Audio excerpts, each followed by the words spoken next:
Sa pumili ng abundance card, ito ang inyong reading.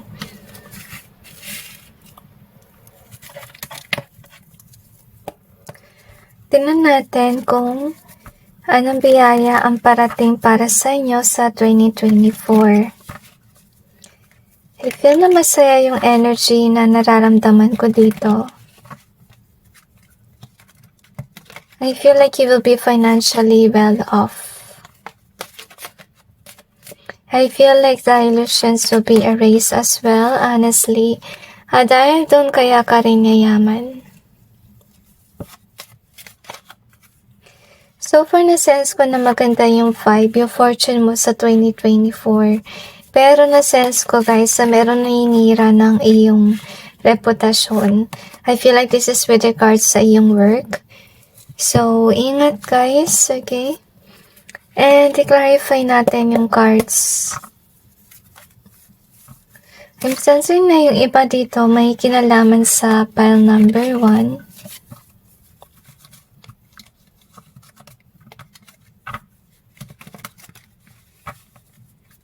Expect a miracle in your life.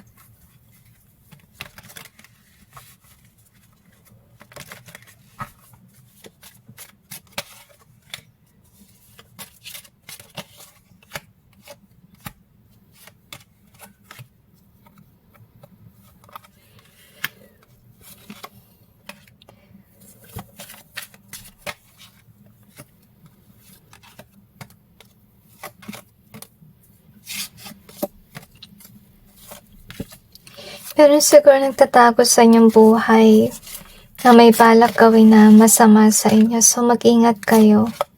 Kasi feeling ko nagtatago itong tao na to. And na-sense ko rin na meron siyang evil entity within. Okay? So, basically sa 2024, yan nga, okay naman si career, may potential na yumaman ka. Pero, mind as well, intindihin mo yung iyong health, okay? So, you have this one, so good news, tsaka ito. So, I think, what will happen here, baka magkasakit kayo sa 2024, maybe overwork.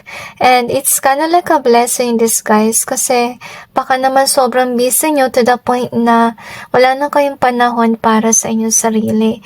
And I think this is a message for you talaga, na pangalagaan nyo yung sarili ninyo, para hindi maging malala yung pakiramdam nyo with regards sa health. Kasi remember, na paano kung yung body mo nagkaroon ng issue, hindi ka makakapag-work, diba? So, I'm sensing na you need really some time to actually have this break for yourself. Pwede ka magkaroon ng breakdown din. Okay, so, I feel here siguro sanay talaga kayo mag-work. Okay, talagang, focus kayo doon lagi. Pero I really feel here na yung body mo, it long for rest. Okay?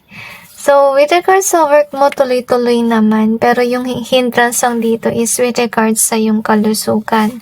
So, anyway, sa 2024 din, bibigyan ka ng pagkakataon ng Panginoon yung malaman yung katotohanan. Kasi maybe, some of you na nanakawan kayo, di mo pa alam, or may mga taong deceitful sa paligid, and God is making you aware about these things. Next that we have is this one. So, to be honest with you, okay, kung magkakaroon nga kayo ng sakit, I'm sensing na gusto sana nila sabihin na, it's kind of like a temporary sickness. Huwag may isipin na malala itong sickness na to. I feel na it's kind of like sinat lang, yung hindi naman malala. So, wag nang umabot to the point na nasa hospital kayo. I feel like it's kind of like destined for certain days sa magpapahinga ka lang sa bahay. So, anyway, with the justice and guide here. So, gusto sabihin ng Panginoon sa'yo na you're divinely guided on what steps you need to do, especially on taking good care of your body. Siguro you're divinely guided to have a rest, honestly, pero hindi mo lang sinusunod. So, next time around, if you kind of like feel like your body needs some rest, acknowledge that, okay? So, anyway, Kasi na-try ka, to maganda to guys, okay? Kasi with regards naman si career, meron ka, yun nga lang, yung body mo is, baka hindi makayanan yung sobra mong pag-work, okay? Kasi, maybe kaya ka rin nag-overtime, work ng work, kasi, yun nga, marami kang dapat gawin. Okay, tsaka, with the dating being here, maybe you work so hard kasi meron kang pangarap na gusto mong ma-achieve, okay? So, I think na what you need to do here is take some time to heal. Kasi, kung abutin ka ng stress at saka ng sakit, yun, may posibilidad na mawalan ka ng work. So, gusto nilang sabihin na huwag mo sayangin yung iyong blessing, yung iyong body. Alagaan mo yung sarili mo. At I feel na yung blessing na para sa'yo is magkakaroon ka ng lover na intindihin ka, mamahalin ka. As you can see. So, maganda yung energy kasi may work ka, meron ka ring love life, okay? Alagaan mo yung sarili mo kasi mukhang di maganda yung sa 2024 na magkakasakit ka kundi mo alagaan. So, abundance, yung meron kang blessing pagdating ng 2024. Maybe dahil marami kang gawa, to be honest with you, maraming OT or overtime, okay? So, kaya ka yayaman, but yet, yung malungkot dito is yung kalusugan mo, baka hindi mo mapansin. So, by this reading, I just hope na, maglaan ka ng oras para sa sarili mo. Okay, tsaka maging cautious ka rin sa magnanakaw. Kasi remember na in 2024, maganda yung pasok ng pera sa'yo. So, baka may magnasa na magnakaw ng kung ano man meron ka. So, observe ka rin sa yung paligid. At I really feel na strong siguro yung senses mo or nagkakaroon ka ng mga palatandaan by dreams or by signs from heaven. Kasi I kinda like feel na parang pinoprotektahan ka ba ng Diyos sa possible na mangyayari at saka iniiwas ka niya sa magnanakaw din. So anyway, let's see what we have. So we got this key. We also have this care in either way. So you need to take good care of yourself para magpatuloy-tuloy lang yung iyong work, okay? Yung work. Ibig ko sabihin yung iyong buhay tapos may work ka rin. Pero you need to care for yourself. So, you have this one in either way. So, maybe basta nyo iniisip na okay lang yung katawan ko, wala akong problema. But yet, guys, okay?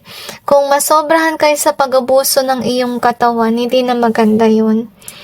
So, you need some time to rest, okay? So, we got the broke in reverse. Actually, maganda yung blessing mo kasi more on money yung blessing. So, we got this year, di ka magiging broke, okay? Kasi, remember na kung magkakasakit ka sa 2024, hindi siya major. So, wag kayong pumunta sa hospital, pahinga lang sa bahay, pwede na. Kasi gusto lang ng Panginoon na magpahinga ka. Okay, so next thing that we have is hunch in reverse. We also have this fun. And we got, okay. So, gusto sabihin ng Panginoon na mag-ingat ka sa tao na akala mo fan mo or talagang believe sa'yo or something. Parang sip-sip ba sa'yo. Pero, itong tao na to ay magdanakaw. So, iwasan mo na masyadong mag-isip na lahat ng tao ay trustworthy. May mga tao na salbahe, nahabol lang sa'yo ay gamitin ka sa pera or nakawan ka. So, iwas ka sa ganun tao na, may hunches ka na hindi maganda. Kasi feeling ko may hunch ka pero iniwasan mo. So, wag ganun. Okay, so far nilalayo ka ng Panginoon sa mga hindi magandang pangyayari sa iyong buhay at talagaan mo yung kalusugan mo. Okay, so anyway, let's see what else do we have here. If yun hindi ka pa rin nagbabago guys, maybe ganun ka pa rin workaholic. Okay, but remember to take good care of yourself. And yeah, save your money too. Protektahan mo rin yung pera mo kasi baka may taong nagnanasa magnakaw sa'yo.